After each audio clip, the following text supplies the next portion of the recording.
William Empson's 7 Types of Ambiguity. Good afternoon, students. Today we are going to discuss something about the 7 types of ambiguity which was introduced by William Empson.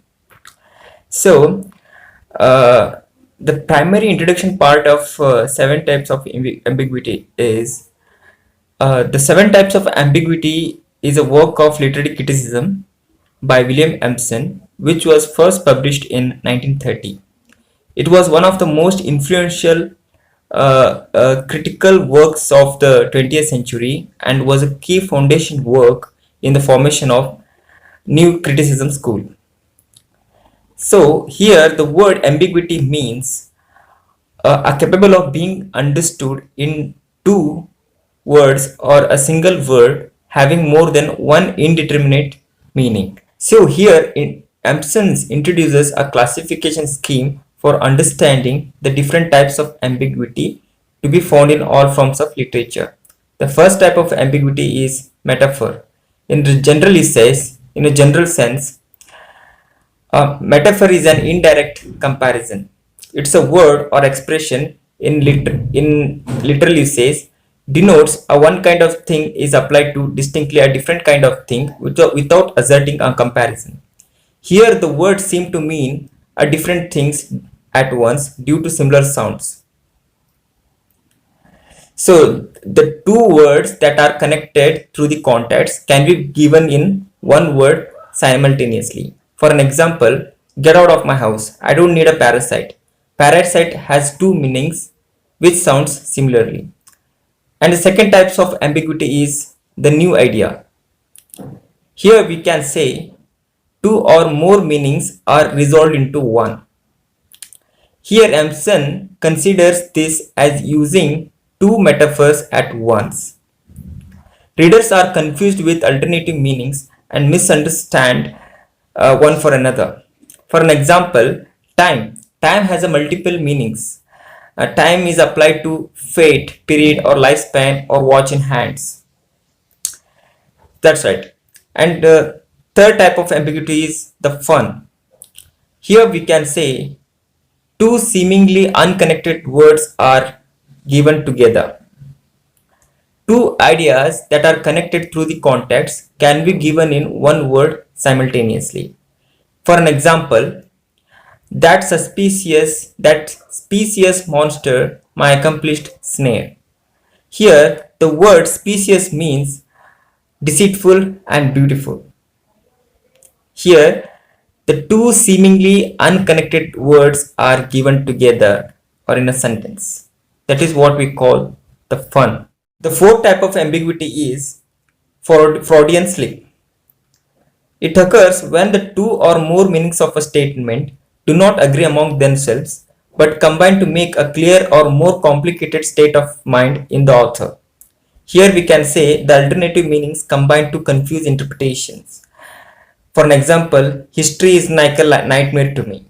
This is the finest example for Freudian slip. And the fifth type of ambiguity is unfortunate confusion. It occurs when the author is discovering his idea in the act of writing or not holding at all in his mind at once.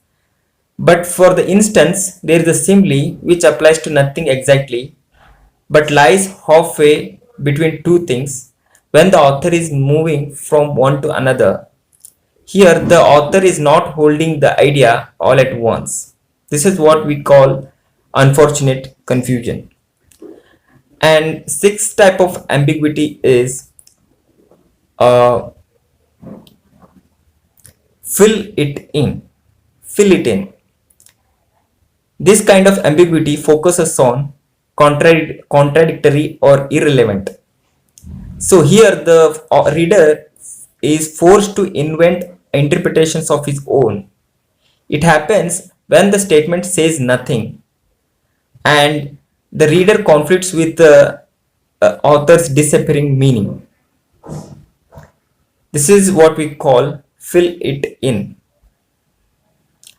So it creates a contradictory or irrelevant in the context, whereas the reader is forced to invent the interpretations of his own. This is what we call fill it in.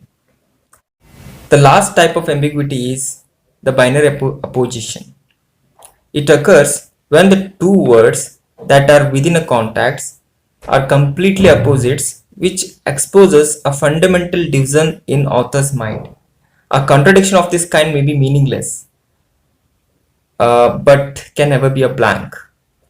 So here the two words are within a context are completely opposites, which creates a fundamental exposition in author's mind.